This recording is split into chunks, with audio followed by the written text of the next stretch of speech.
Quando a gente começa a entender um pouco o que está acontecendo, já estamos sendo levados pela correnteza deste rio chamado vida. Não posso negar que existem momentos em que as águas correm tranquilas e podemos colocar o braço para fora do barco e encostar só o dedinho no rio. Sentir a brisa no rosto, ouvir os pássaros cantando. Mas tem hora que é corredeira depois de corredeira. Tem hora que a correnteza contra está muito forte. Tem hora que a vida arrasta tudo como uma enxurrada.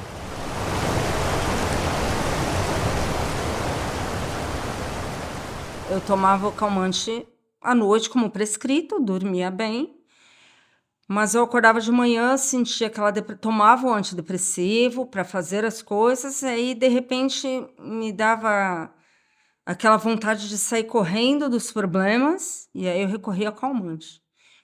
Então eu comecei a perceber que as coisas começaram a sair do controle dentro de casa. Eu comecei a acordar machucada, roxa, caída, desmaiada. Comecei a perder meus clientes, comecei a não conseguir trabalhar. Eu estava num momento muito isolada. Então, o isolamento me fez muito mal, porque eu morava do outro lado da cidade, da minha família, tinha construído uma vida lá, só que, de repente, eu comecei a entrar nessa de calmantes, calmantes, e comecei a sumir. Mas para todo mundo era natural, eles achavam que eu estava trabalhando até começarem os problemas. Minha filha adolescente começou a perceber: minha mãe não está pagando conta, minha mãe não está comprando as coisas para comer, a minha mãe tá dormindo, tá caindo, tá falando bêbada, né? Eu me enganava, na verdade, porque eu falava para mim: não, não, não, eu não vou tomar, realmente isso está sendo ruim. Mas, ao mesmo tempo, eu falava assim: ah, mas isso aqui é uma fase, eu nunca tive isso, eu sempre fui uma vida ativa, né, tive, quase 40 anos sem nada e de repente eu tô é só uma fase, assim, com uma depressão. E aí eu fui me enganando, falei: "Ah, não, mas só hoje". Aí você entra no só hoje. "Ah, é só hoje, eu não vou fazer nada, não quero falar com ninguém, vou tomar um remédio, vou dormir". Só que aí amanhã você levanta e a bagunça tá lá, a conta chegou, aí você fala: "Ah, não, só hoje, só hoje". E aí o só hoje vai virando uma semana e você vai perdendo tudo. Eu falei, eu percebi que estava errado, que não estava sendo eu mesma. Mas eu falei: "Ah, eu não quero mais ser eu". Desisti de mim. Falei: "Então eu quero isso mesmo". Eu percebi que era uma destruição e eu aceitei aquela destruição. Esse foi o meu maior problema, aceitar. Oiê, este é o Capscast do Gato Preto. O podcast de um CAPS que não existe para dar voz a pessoas que existem. O meu nome não existente é Morena. E o meu é jogador. O nosso tema de hoje é... Dependência de calmantes. Bora falar sobre isso?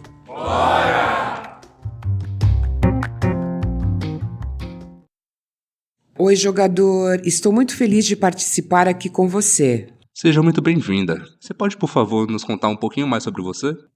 Tenho 55 anos, uma filha de 30, uma neta de 5 anos. Eu conheci o CAPS em 2017. Em 2019 eu saí porque eu comecei a trabalhar e retornei agora em abril de 2024. Eu cheguei à conclusão que o mais importante para mim hoje, né, o que eu busco hoje, é o meu controle emocional. Eu tendo o meu controle emocional, eu consigo raciocinar, eu consigo estar bem comigo mesma, o meu físico vai estar bem, eu consigo separar o que é certo ou errado, eu já tenho essa percepção. Só que infelizmente eu não consigo deixar as coisas erradas de lado.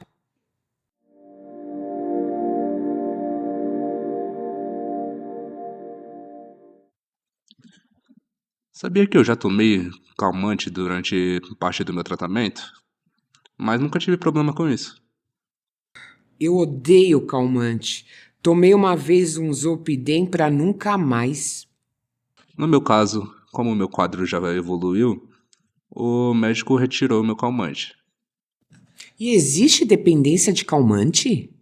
Sim, tanto que tivemos 2 convidadas.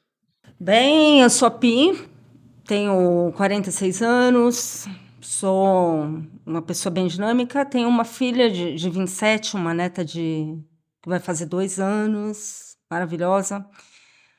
Tenho várias formações, adoro estudar, ler, sou historiadora, musicista, já fiz um pouco de direito, um pouco de farmácia, um pouco de tudo.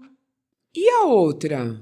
Eu sou a Fada, eu tenho 61 anos, eu sou formada em psicologia, trabalhei em indústria uns 15 anos e trabalhei na parte clínica também, em consultórios, atendendo em consultórios. A Pi foi a costureira que entrevistou, né? Sim, ela mesma, com a ajuda do ciclista. E quem entrevistou a Fada? Foi o Nuvem. Quem acompanha nosso podcast vai lembrar dele. Senhora Fada, você está aqui no CAPS hoje e eu gostaria de perguntar por qual motivo, razão, circunstância que te fez parar aqui. Eu comecei a me tornar dependente de calmantes benzodiazepínicos quando eu trabalhava ainda. Eu tinha muita ansiedade e eu arranjei um amigo médico que me dava muitas receitas facilmente. Depois eu comecei a namorar com esse médico e casei. E ele me soltava muitas receitas, com facilidade, assim, eu tomava muito calmante. Então, eu me tornei dependente de benzodiazepínicos, diazepam e bromazepam. Eu tomava, assim, o dia inteiro, que nem bala. Ele me receitava receitas, já me dava 3 caixas de diazepam direto. Eu cheguei a tomar 3 caixas de diazepam em 3 dias, assim, então era uma caixa por dia, ou bromazepam. Eu tomava, assim, também muitos bromazepams durante o dia, eu cheguei a tomar bastante. E até que eu tentei parar por minha conta mesmo, e eu tive, eu tinha abstinência, tinha mal-estar, aí eu comecei a tomar cerveja, eu tomava às vezes duas garrafas de cerveja para amenizar um pouco a minha abstinência, porque eu passava muito mal. A ansiedade foi a porta de entrada para a Fada no mundo dos calmantes. Já a Pi começou quando o rio da vida estava um pouquinho turbulento. Bem, eu tive um momento muito difícil na minha vida, já tem quase 10 anos isso. Eu era casada pela 2ª vez, tinha minha filha, sustentava a casa, trabalhava, tinha uma vida ótima e, de repente, meu marido foi embora sem maiores explicações e alguns meses depois, uma grande amiga que eu considerava irmã cometeu suicídio. Então, para mim, a vida, assim, ficou muito difícil. E eu tive uma crise depressiva muito forte e não conseguia dormir. Queria ser esquecida, me sinto tão vigiada, com a cara adormecida e a vontade esvaziada. Confesso, eu tô tão perdida. Acordei angustiada, quero ter sorte na vida, mas continuo deitada. A primeira vez eu tomei um antidepressivo pela manhã para dar uma levantada e aí depois eu precisava apagar, porque eu sou uma pessoa difícil de desligar. E aí quando eu tomei o calmante a primeira vez, foi uma sensação boa, porque assim eu consegui relaxar. Consegui dizer assim, tive uma noite com horas de sono assim que eu acordei reconfortada. E como na época estava morando só eu e minha filha que estava com 18 anos, então ela trabalhava, estudava, saía com o namorado, eu ficava muito tempo sozinha. E aí os calmantes acabaram sendo meus melhores amigos, no sentido de dar o conforto, de descansar, dormir, e eu só queria fazer isso, né? Com o tempo, foi como eu disse, acabou saindo do meu controle, porque eu achei gostoso relaxar. É claro que é bom, mas eu comecei a sentir a necessidade de adormecer as minhas dores, porque durante o dia eu tinha que lidar com as minhas dores, dificuldades, as tristezas que eu estava enfrentando. Tá tudo nublado, o sol só vem segunda-feira.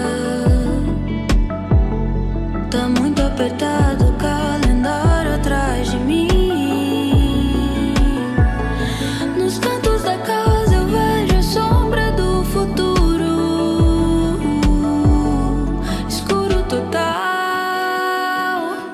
silêncio sem fim. E dormir é mais fácil.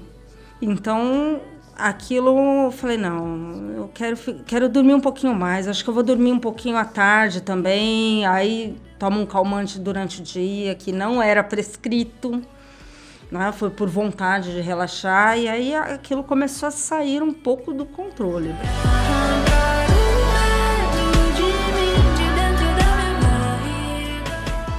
A fada e a Pi, de repente, se viram em rio bem agitada. E elas estavam ali sem saber como enfrentar a correnteza, que estava forte. Quando o calmante entrou na história, foi como uma névoa. E tudo ficou apagado, distante. Por um tempo, parecia que as dificuldades tinham desaparecido. Mas, na verdade, elas estavam sendo levadas para o meio de um redemoinho. Por eu usar muito calmante, isso acabou atrapalhando a minha profissão. Eu acabei perdendo, porque quando eu fiquei desempregada, daí eu não conseguia mais arranjar emprego, porque eu ia cheia de calmante procurar trabalho. Você imagina uma psicóloga doidona, porque a gente fica meio doidona. E depois também era ruim para mim atender, porque eu estava sempre... Eu comecei a ficar muito ruim, eu não podia atender mais. Então, eu perdi a minha profissão de psicóloga. Esse foi um impacto, assim, muito duro na minha vida. Volta para Pi. Não dava o mês todo a receita do meu remédio, eu falei, ué... Né? Se é um comprimido, eu estava tomando 3, 4 por dia, então aquilo... Eu comecei a perceber que, opa, tem alguma coisa errada. Mas, ao mesmo tempo, também não queria largar aquilo, porque aquilo me acalmava, me tirava daquela realidade dura que eu não queria ver. Em consequência, foi assim, eu fui minguando realmente. Eu trabalhava muito, tinha muitos clientes, tinha muitos projetos. Os projetos começaram a acabar... o dinheiro começou a acabar, com certeza, não trabalhava, então aquilo começou, eu não tinha mais dinheiro para comprar as coisas no mercado, para pagar meu aluguel, aí vai perdendo, né? Fui uma casa menor, de repente eu fui acolhida pelos meus pais idosos, que falaram, não, você está do outro lado da cidade, sozinha, e então eu fui perdendo toda aquela autonomia que eu tinha. Eu passava um dia, eu fazia coisas, e aí eu falava, como assim eu fiz isso? Eu não me lembro de nada. Então, eu ficava no piloto automático, muito perigoso, porque eu fazia todas as coisas, falava com pessoas, saía de casa para comprar calmantes, coisas na farmácia, e eu não lembrava de nada. Então, eu ficava naquela função... às vezes, não que eu dormisse, mas a minha mente não funcionava bem. Eu ficava num piloto automático e depois eu não me lembrava de nada. Me dava uma amnésia total. E isso foi muito perigoso, foi o que me motivou a prestar atenção. E comecei a ter sobrecargas. No começo era 1 comprimido à noite, depois tomava 1 à tarde, aí já tomava 2, 3. E de repente eu me vi tomando uma cartela, 10, 20 comprimidos assim. E até que depois de 3 anos fazendo isso, eu tive 2 overdoses assim explosivas, de realmente ter convulsões, espumar, e eu fiquei assim uns 6 meses sem memória, parecendo um vegetal, não lembrava de nada, quem eu era, o que eu fazia, totalmente dependente. Minha mãe falava, come, toma banho, que nem uma criança de 2 anos. Eu ficava quieta, só olhando o teto, totalmente apagada. Em consequência de 20, 30 comprimidos de uma vez.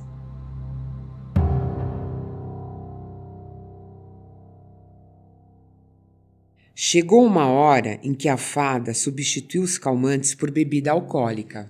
Anos depois que eu não estava em uso de nada, que eu já tinha me tratado dos calmantes, eu comecei a de vez em quando tomar cerveja, porque eu continuava ansiosa. Eu comecei com 2, 3 latinhas, uma latinha às vezes à noite, ou uma taça de vinho, porque eu tinha insônia. Depois eu comecei com 2, 3 também de tarde, aí até que foi, depois deu 4 anos isso, porque eu não tinha dependência de álcool, nem bebia quase nada. Com 4 anos eu estava com compulsão de cerveja, o vinho, álcool, eu bebia o dia inteiro, eu bebia 8 latinhas, aí dormia. Eu não fazia nada, só bebia. E não comia, no entanto que eu adquiri neuropatia nas pernas, porque também eu não tratei também desse aspecto das emoções, eu não conseguia, eu fazia terapia, mas eu não conseguia trabalhar direito, né, esses aspectos. Bem que o ciclista podia explicar pra gente o que é neuropatia, né? Vamos lá. Neuropatia é um dano ou uma disfunção nos nervos periféricos, quer dizer, aqueles nervos que ficam fora do cérebro e da medula espinhal, que é o sistema nervoso central. Esses nervos, eles justamente são responsáveis por transmitir informações que vão do sistema nervoso central para o resto do corpo, como as sensações de dor, de temperatura ou de tato. Além disso, eles também controlam os movimentos musculares. Quando esses nervos são danificados, pode acontecer uma série de sintomas, como dor, formigamento, fraqueza muscular, perda de sensibilidade ou até dificuldade de coordenação. O próprio álcool pode ser tóxico para os nervos, causando danos diretos nas células nervosas. Mas, além disso, o consumo pesado de álcool pode levar à má nutrição, especialmente à deficiência de vitaminas do complexo B, que são essenciais para a saúde dos nervos.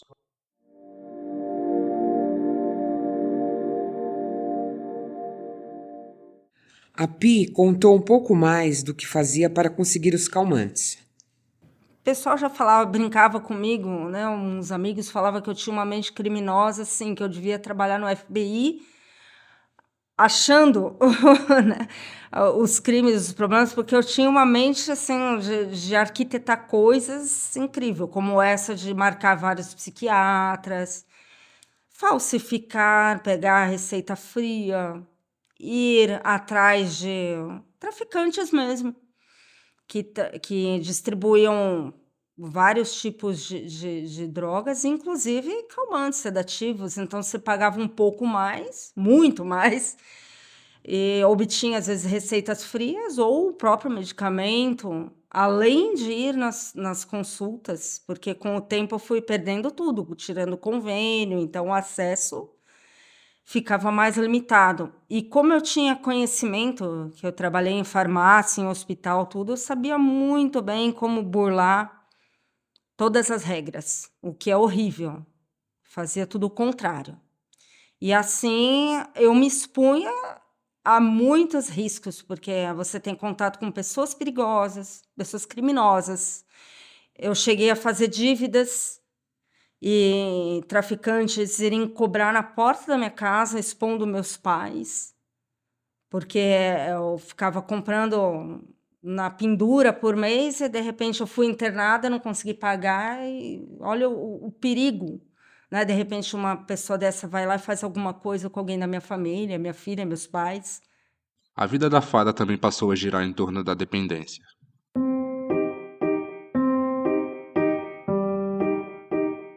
Durante um tempo não tinha muita consciência da dependência. Depois já tinha, mas não tinha ainda não tinha se decidido ainda sair da dependência. Estava tão enroscada, tão bagunçada que não conseguia sair. E parece que todo mundo, quando você é dependente, as pessoas à sua volta que você anda são tudo dependentes também. É complicado, né? Você quer deixar e o outro chega. Até calmante eu conseguia tão fácil, sabe? Não só com ele. Ele, no caso, o marido médico. Então você estava inserida socialmente num círculo de pessoas que também eram dependentes. Toda essa construção relacional, ela se baseou em pessoas de afinidades comuns? Havia um tipo social, um tipo psicológico que determinava isso? É uma identificação. Sem querer, você vai se aproximar das pessoas que têm aquela dependência. Você se identifica com aquela pessoa inconscientemente, você se aproxima. A gente, quando tenta se tratar de uma dependência, a gente também tem que mudar, às vezes, os relacionamentos, né? Não dá para, às vezes, você continuar a conviver com as mesmas pessoas. Até minha família, quando eu queria parar de beber, eu não podia frequentar minha família.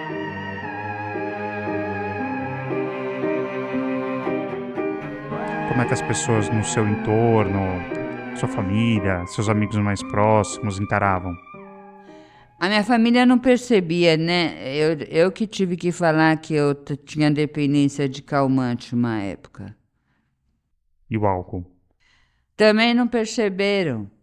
A família bebia muito. A gente, quando então encontrava, eu bebia bastante, estava comum, ninguém se percebia porque todo mundo bebe muito. Aí, quando eu falei que eu queria me internar porque eu bebia muito, eles até estranhavam. Aí eu tive que falar quantas latinhas eu bebia, que eram 24 por dia. E eles acharam isso muito? Acharam. Aí que eles não tinham percebido, minha família não percebia, a gente se reúne sempre. Você tomava 24 latas de cerveja num dia e ninguém percebia nada em você diferente? Não, eu era casada, né? Eu vivia... Seu marido percebia. Ah, sim. Ele até trazia os engradados das cervejas. É que eu tinha uma vida muito, né, tudo certinho. Eu casei com um japonês. Ele só queria ir na igreja e na mãe dele. Era esse japonês certinho que levava o engradado pra você beber? É. Ele viu que eu gostava, tudo que eu olhasse, eu gostava de alguma coisa, ele me dava um monte. Ele te mimava. É.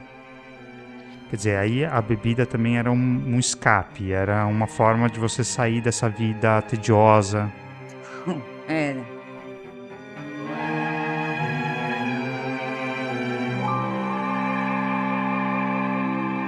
Tem mais uma coisinha que eu quero saber do ciclista. O quê? A dependência de calmantes é comum? Em 2015, foi realizado o Levantamento Nacional sobre o Uso de Drogas pela População Brasileira mais recente. O link está na descrição do episódio. Esse estudo revelou que 0,8% das pessoas entre 12 e 65 anos, cerca de 1.200.000 pessoas no Brasil, apresentavam dependência de alguma substância que não fosse álcool ou cigarro nos 12 meses anteriores à pesquisa.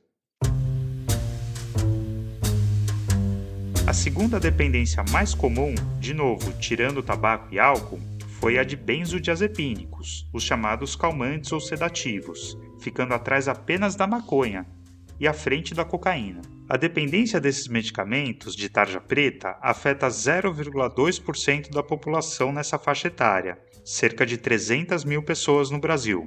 Entre as pessoas que tomaram benzodiazepínicos no último ano, fora da prescrição, cerca de 3,5% desenvolveram dependência.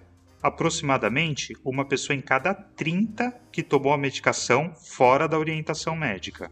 Além disso, o estudo mostrou que as mulheres tinham o dobro de chance de usar benzodiazepínicos fora da prescrição em comparação aos homens. Cerca de 4% das mulheres contra 2% dos homens em algum momento da vida.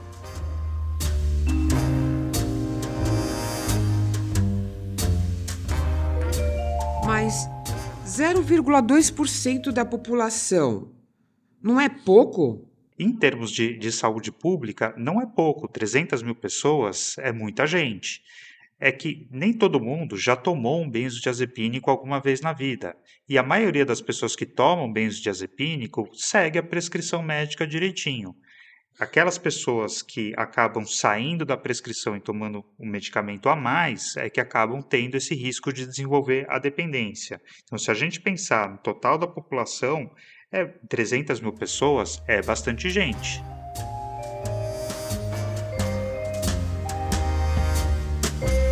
Só em termos de comparação, nesse mesmo estudo, a prevalência de dependência de crack nos 12 meses anteriores foi de 0,09% da população, 0,09%.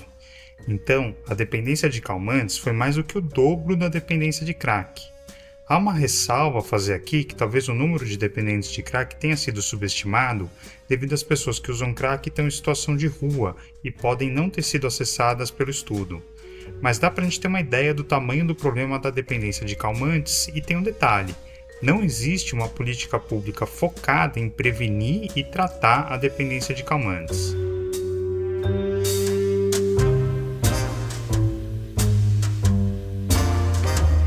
Embora os dados sobre a dependência de calmantes sejam preocupantes, não se trata de adotar uma postura anti-benzodiazepínicos ou contra as chamadas drogas Z, que incluem o Zolpidem e outros indutores do sono. Essas medicações têm um papel valioso no tratamento de condições como a ansiedade e a insônia, condições que podem ter um impacto enorme na qualidade de vida das pessoas. No entanto, é importante que as pessoas conheçam o risco e saibam perceber quando aquele uso está se tornando prejudicial. Além disso, os médicos precisam ter consciência de que esses medicamentos devem ser usados por períodos curtos de tempo. E é necessário, ainda que seja trabalhoso, desprescrevê-los, ou seja, suspender o uso quando for possível. Mas aí eu queria dar a minha opinião. Tudo bem, o médico prescreve tal medicamento por um determinado período. Aí o paciente não se adaptou. Aí o que vai acontecer? Ele vai mudar o medicamento, né? Então, na realidade, ela vai continuar tomando o calmante, só que vai mudar só o nome. Então, no organismo dela, ela vai continuar... Então, desprescrever não é trocar um calmante por outro calmante. Desprescrever é retirar o calmante. Mas ela vai precisar ter um calmante na vida dela. Não, por que vai precisar ter um calmante? Porque ela precisa ter um tratamento à base... O que o médico vai fazer? Não, uma hora tem que tirar. Os calmantes não então, podem mas ser isso tem a ver calmantes. com o que eu vou dizer aqui em seguida. Deixa eu continuar e a gente retoma.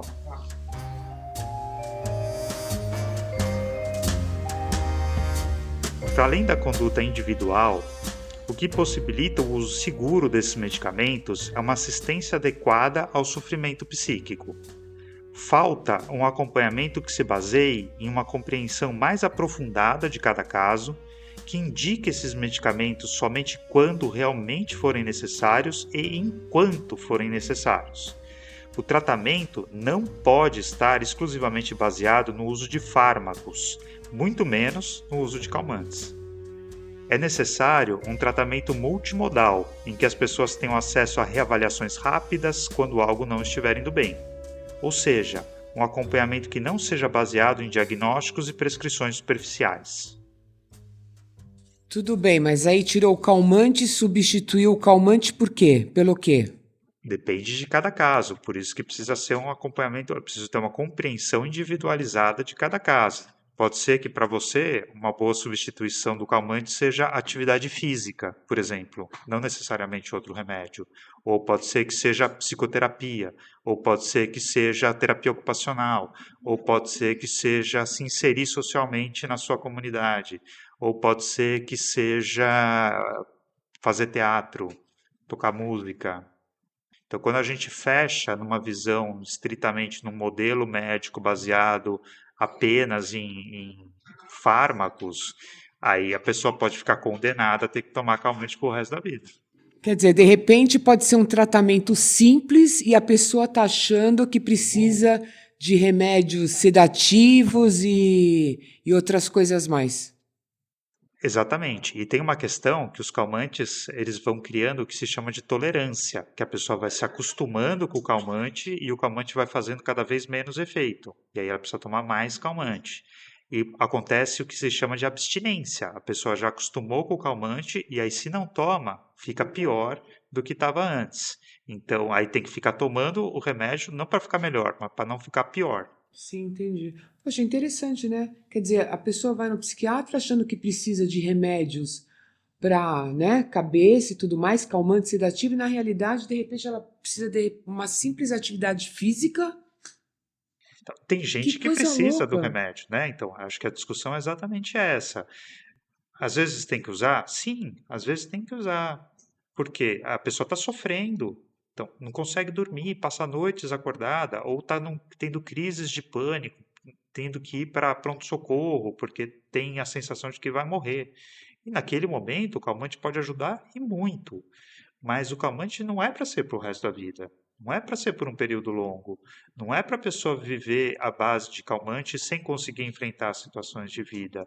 O calmante é um instrumento para possibilitar que a pessoa retome a sua vida normal. Se ele não estiver sendo esse instrumento, ele está sendo mal usado. Legal. Então, esse tratamento multimodal seria isso, então, onde entra as atividades físicas e tudo mais? Exatamente. Vários modos diferentes de tratamento, com várias Tem que controlar a abordagens diferentes. ansiedade, né? Não. Pode ser também meditação, atividade física, uma série de atividades que a pessoa vai substituir o calmante, né? E outras que ela vai aprendendo a lidar com a ansiedade para controlar melhor a ansiedade. Eu sou dependente de calmante, né? Uhum. E mesmo dependente de calmante, eu tive que, uma época, tomar calmante para depois no tratamento, para depois largar o calmante. Legal, interessante. Gostei. Paliativo. Então, acho até que vale a pena comentar que a própria dependência do calmante, ela é tratada com calmante. Porque você não pode pegar simplesmente uma pessoa que toma uma dose muito alta de calmante e suspender de um dia para o outro. É perigoso. A pessoa pode ter convulsão, a pessoa pode ter um surto, a pessoa Que é o pode... desmame, né? Você não pode desmamar assim. Exatamente. O padrão no tratamento de uma dependência de calmante é você usar um calmante que tem uma duração mais longa de ação, que não sejam aqueles que têm uma duração muito curta, fixar uma dose, então, ao invés de usar descontroladamente, vai usar todo dia a mesma dose, e aí aos poucos você vai diminuindo. Legal. Deixamos no extra aquele trechinho bem no final do episódio, depois do encerramento, uma conversa da Pi e do ciclista sobre esse tema das consultas superficiais. Vamos voltar para a fada? Em algum momento, o curso das águas precisava mudar. Você sabe dizer em que momento que você tomou a decisão realmente de parar com os calmantes, com álcool? Bom, eu tinha ido para a casa da minha mãe, eu tinha dado um tempo com o meu ex-marido e eu estava cheio daquela vida. Eu queria mudar tudo. Eu ainda tinha calmante, mas eu resolvi parar. Eu estava cheia, a minha vida era muito bagunça, eu saía toda... Eu falava que ia na igreja, eu ia nos barzinhos. Era tudo bagunçado. Você está há quanto tempo sem beber agora, atualmente? Bebida faz 2015, só que remédio eu tomei. Eu não tinha calmante. Aí eu tomei Fenergan, que eu comecei a ter crise de ansiedade direto. Aí eu tomava 10 Fenergan. A última vez que, em 2020, eu estava tendo crise de ansiedade, na pandemia. Quer dizer, os calmantes, esses calmantes tarja preta, também você não voltou a usar. Você foi procurar alguma alternativa. Isso, aí eu comecei a tomar Fenergan, 10 Fenergan, cada vez que me dava crise de ansiedade. Aí um dia eu não tinha dinheiro, porque meu irmão cuida do meu dinheiro, e ele estava dormindo, eu não tinha dinheiro para comprar o Fenergan. Eu tinha um monte de carbamazepina, eu tomei 10. Aí fui dormir. Tava com depressão, tudo. Você tomou para dormir. Isso, era de dia. Aí a hora que eu dormi o dia inteiro, aí a hora que eu acordei pra ir no banheiro, levantei, eu caí. Foi essa queda, eu quebrei o braço, tive 3 cirurgias já, né? Agora tá torto. Ficou com uma sequela, né, dessa queda. A fada está fazendo fisioterapia até hoje e está tentando recuperar os movimentos no braço. A Pi contou como está hoje. Eu tive muitos altos e baixos durante todos esses anos, mas hoje eu tenho a satisfação de dizer que vai fazer 60 dias que eu estou completamente limpa, usando somente a prescrição e conseguindo não precisar, não sentir a necessidade de produzir bastante. Eu comecei um tratamento em 2016, aí saiu tudo do controle, eu me apaguei em 2018, 2019 eu comecei um tratamento e só agora é que eu tô sentindo realmente fluir. Eu já tive altos e baixos, de parar, conseguir controlar, mas daqui a pouco acontece alguma coisa, eu vou e começo tudo de novo. Então, agora tem 2 meses que eu tive uma crise feia, né, de tomar muitos comprimidos e a consequência foi muito ruim. Então, isso me fez bloquear tudo que eu falei, eu vou perder a minha vida desse jeito. Eu cheguei até a ter internações por conta disso, acabei ficando anêmica, várias outras coisas, porque você dorme, não se alimenta, não faz as coisas direito. Agora eu me sinto muito mais viva, muito mais inteirada das coisas do que apagada. Então não quero nem chegar perto mais dessas coisas.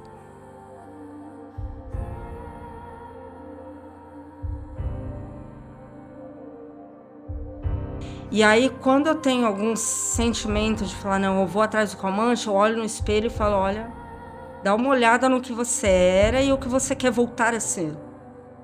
Porque eu me desconheci, eu me estraguei nesse período. Eu voltei a produzir, pagar contas, ter moral. Tenho uma neta que vai fazer 2 anos, então eu vi assim, a minha irmã mais velha tem uma neta de 4, então ela toma conta da neta, corre e tal. E a minha filha nunca pedia para eu ficar com a minha neta, nada. E você fala, nossa, que porcaria que eu sou. Consigo nem cuidar da minha netinha, que frustração. Não consigo pagar minhas contas, não consigo comprar uma Coca-Cola que eu gosto de tomar. E aí eu fui me motivando, falando, não, eu preciso pagar, olha só, olha, eu preciso fazer, olha, nossa, perdendo os dentes, tenho que arrumar minha saúde. E hoje eu posso dizer que, assim, parar me trouxe todas essas realizações, me traz de volta para minha criatividade, para eu poder fazer a minha arte, estou usando a minha música de novo, estou trabalhando, estou cuidando da minha neta, tendo uma satisfação incrível de voltar a ter aquela moral de novo, de ser uma pessoa forte, confiável, porque eu perdi a confiança, nem eu confiava em mim mais. Então, o que me motiva é olhar no espelho e falar, não, eu não posso mais trair a mim mesmo, porque é uma traição com você mesmo, não só com as pessoas, mas consigo mesmo. Eu estava me traindo, me apagando, acabando comigo. Então, o que me motiva é olhar no espelho e falar, não vou me trair, sou fiel a mim, eu me gosto, eu tenho potencialidades, eu posso fazer. Eu fiz, por que eu não vou fazer agora?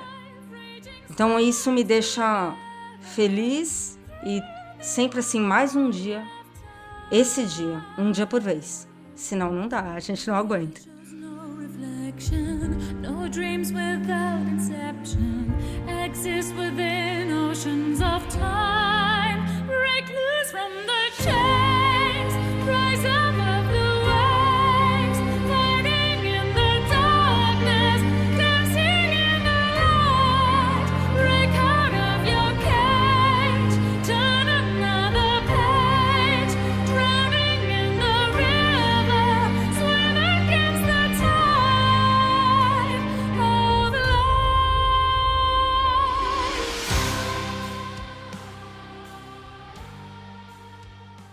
A Anne quer saber sobre a culpa. Fada, quando você superou essa questão, parou de beber, você sentiu muita culpa, muito ressentimento? E como foi para você lidar com isso? Tanto quando eu parei de usar calmante, eu senti uma culpa violenta, porque até roubar receituário médico eu roubei, falsifiquei, roubei o carimbo, porque meu ex-marido não queria mais me dar receita, então eu roubei e eu falsificava e carimbava. Eu fazia muitas coisas assim, então eu me sentia muito culpada. Me deu muita depressão, me senti muito culpada, sabe? Nas duas vezes, quando eu parei de beber também. Mas eu me sentia assim, culpada, assim, porque quando a gente é dependente, a gente deixa de dar atenção para as pessoas, até para o meu bichinho, meu bobinho, eu não dava atenção. Cachorrinho tão bonitinho, ficava querendo brincar comigo e tal, nem ligava para ele, porque queria beber só. E teve o encontro da fada com a Pi. Oi, fada, eu sou a Pi, conheço bem esse histórico de dependência de calmantes. E eu queria perguntar para você hoje, né, que você se sente liberta disso, né? Aonde você procura essa alegria, essa satisfação? Olha, eu tinha um cachorrinho, Shih Tzu. Eu estava procurando nele, né? Eu gostava muito dele, só que ele morreu. Então, agora eu tenho que procurar de outra forma, né? Eu acho que é em coisas simples. É num filme, é passear num parque.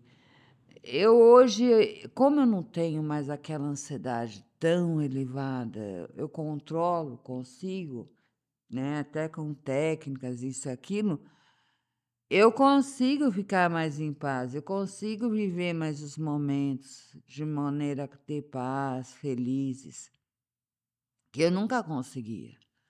Eu nunca conseguia parar em nenhum lugar, nunca conseguia. Eu sempre estava irrequieta. Agora eu consigo ver nas pequenas coisas, eu consigo, assim, ter alegria, sabe? Antigamente eu ficava buscando coisas e viajar, isso, aquilo. Nunca estava feliz. Hoje, nas pequenas coisas, eu me sinto feliz. Tinha que ir nos melhores restaurantes, tinha que ir nos restaurantes mais caros, tinha que ir. Nunca estava. E olha aí quem mais comentou. Eu sou a Morena, escutei o depoimento da Pi. Engraçado, eu me identifiquei muito, não com relação aos calmantes, mas me identifiquei muito. Observando tudo que ela falou, engraçado como as pessoas ainda acham que os calmantes vão resolver todos os problemas, né? Que o calmante vai diminuir todo o sofrimento que a pessoa tem. Uma época, eu cheguei a tomar o Zolpidem, que muitas pessoas adoram o Zolpidem, só que é ilusão, porque assim, o Zolpidem, como outros calmantes, seguram 3, 4 horas de sono.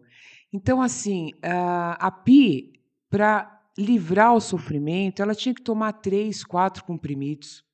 É mais fácil você procurar um médico, fazer um tratamento adequado, porque tudo que ela falou, eu tenho essa percepção, só que eu ainda não cheguei a esse ponto de falar quanto tempo eu estou perdendo na minha vida, mas eu vou chegar, né? Porque eu acho que o importante é você ter essa percepção, é você ter a coragem de procurar um tratamento, é você ter força para você dar o primeiro passo, você perceber que você nunca está sozinha, sempre tem uma pessoa para te ajudar.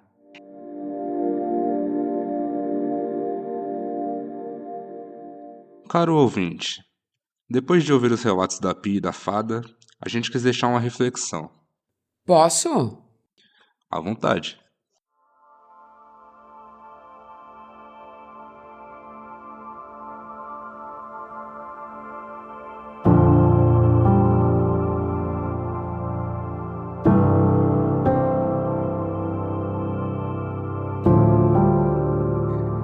Na vida, somos todos navegantes em um grande rio.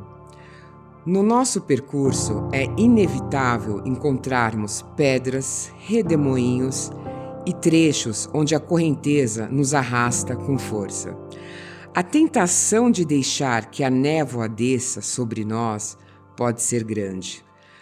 Ao nos entregar, corremos o risco de perder de vista a nossa própria essência, de perder as coisas que são mais importantes para nós. Encarar as dificuldades de frente é uma tarefa sofrida. Mas as pedras, as corredeiras e os redemoinhos não são apenas obstáculos. Cada pedra no caminho nos obriga a ajustar o leme, a escolher uma nova rota, a descobrir novas formas de seguir em frente. As corredeiras, por mais assustadoras que sejam, nos mostram a importância de não perdermos a direção em meio ao caos. E os redemoinhos que tentam nos puxar para o fundo nos lembram da força que temos dentro de nós, da força das pessoas à nossa volta com quem navegamos junto.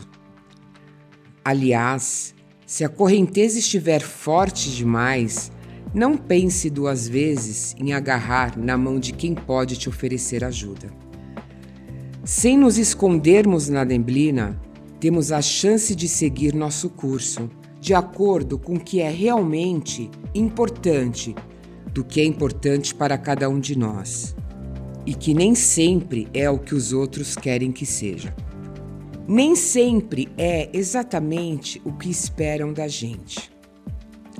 Cada um sabe, nem que seja bem lá no fundo, escondidas atrás de tantas outras névoas que embaçam nossa visão, quais são as estrelas que nos guiam no céu. Quais são as estrelas que orientam nossa trajetória, mesmo nos trechos mais difíceis do rio.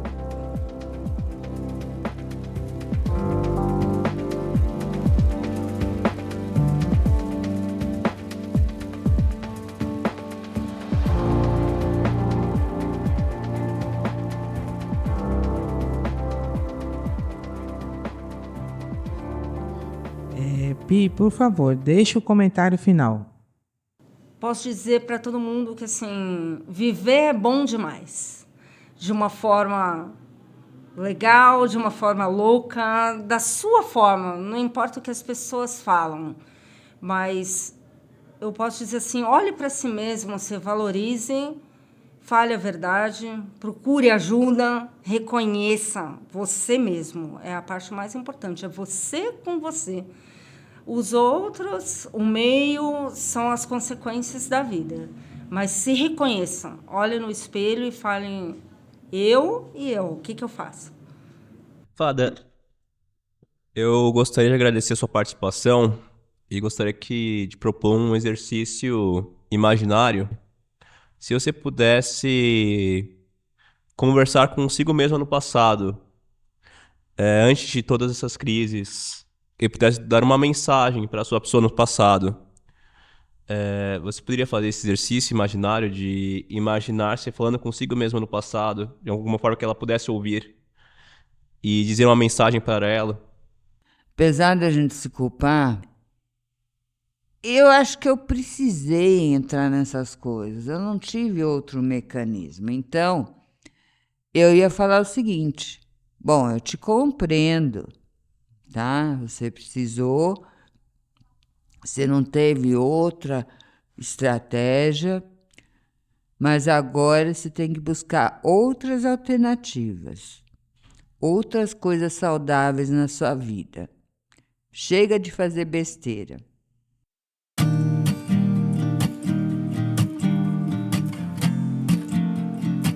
E assim termina mais um episódio do Capscast do Gato Preto. Nadando contra a corrente, ou às vezes só boiando mesmo. Tá na hora de comer um pão, desligo a televisão, não sei qual é a da programação. Não deixe de seguir a gente na sua plataforma de áudio preferida, hein? Você também pode nos ajudar dando 5 estrelas e recomendando o podcast para os seus amigos. Tá na hora de lavar os pratos, organizar os fatos, saber o que você vai escolher. Segue a gente no Instagram também. Estamos no @capscast do Gato Preto, tudo junto. O link está na descrição do episódio. E a gente também tem um e-mail, capscastdoGatoPreto, tudo junto, @gmail.com. Manda lá suas perguntas, comentários e sugestões de temas.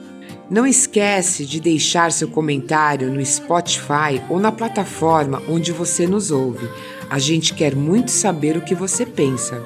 Este episódio usa áudios de Tuyo e Épica. Um grande abraço e até o próximo! Até o próximo!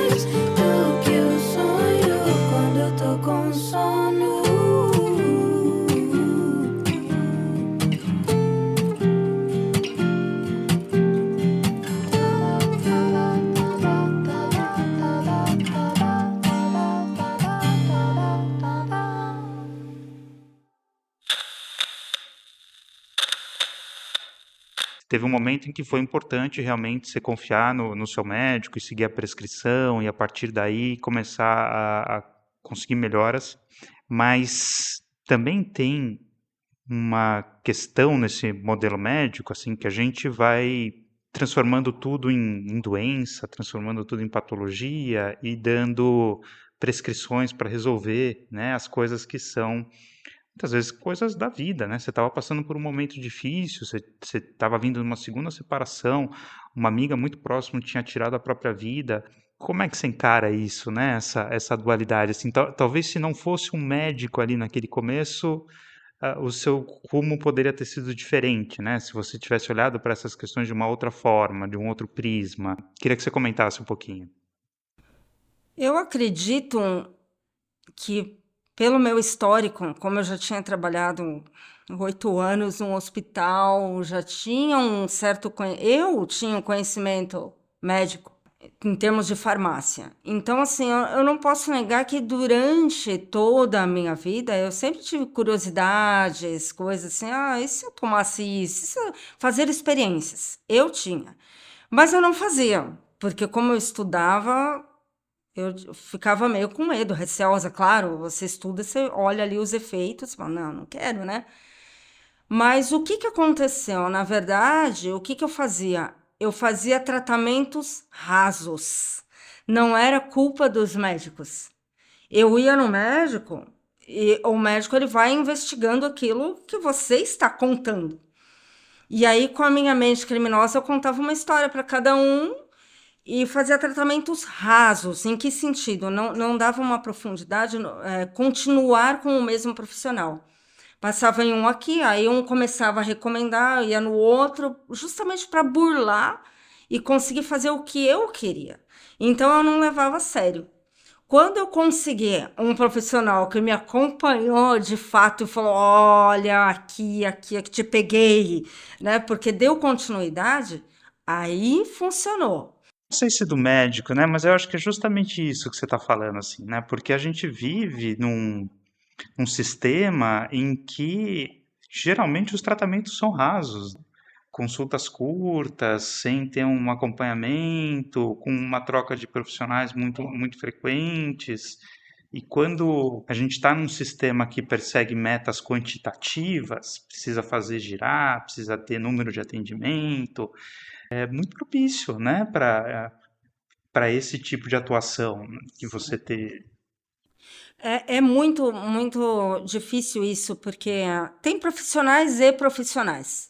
O que acontece, sim, o médico também tem uma percepção sobre o paciente. E quando as consultas são rasas, realmente, assim, dessa forma, não há uma continuidade, realmente não tem informação suficiente para dar uma orientação. Então, o próprio profissional, ele passa ali o básico. Olha, você está reclamando disso, então eu vou te dar aí um antidepressivo, um calmante, e a gente vê, faz uma experiência, como é que você fica. E aí, você passa em outro, então você está sempre começando um tratamento e burlando as regras. Mais do que burlando as regras, né? Você ir usando as regras a seu favor. Então, você sabe que o médico vai estar ali predisposto a dar uma conduta, né? Que ele precisa fazer alguma coisa por você. E a receita, a prescrição é o mais fácil, né? De ser feito. Então, você ia jogando usando as regras a seu favor. Mas eu queria te perguntar uma outra coisa, assim, além da questão médica propriamente, de consulta, de prescrição, de remédio, o que mais que você acha que te ajudou? O que mais que você acha que fez realmente diferença nessa sua trajetória? Desisti da ideia de desistir e foi totalmente favorável. Quando eu realmente me enxerguei e falei, não, a Pi que eu gosto é aquela que tocava à noite, que falava, que fazia, que enchia os bares por criatividade, porque eu era capaz de compor uma música, tocar uma música, executar uma música, organizar uma banda, mandar em todo mundo e ainda assim era sempre vista a rebelde sem causa, porque eu era a mulher no meio de todos os homens que mandava, que fazia, que controlava, e de repente eu me vi assim, nada, apagada, sem ninguém. Eu falei, cadê eu? E aí as pessoas que me amam realmente começaram a falar: onde está você? Minha filha falava: mãe, eu me sinto órfã, você foi sempre o meu pilar. Meu afilhado: madrinha, eu adorava conversar com você, não tenho mais ninguém agora. Minha mãe: você cuidava de mim, agora eu estou correndo atrás de você. Então isso fez toda a diferença.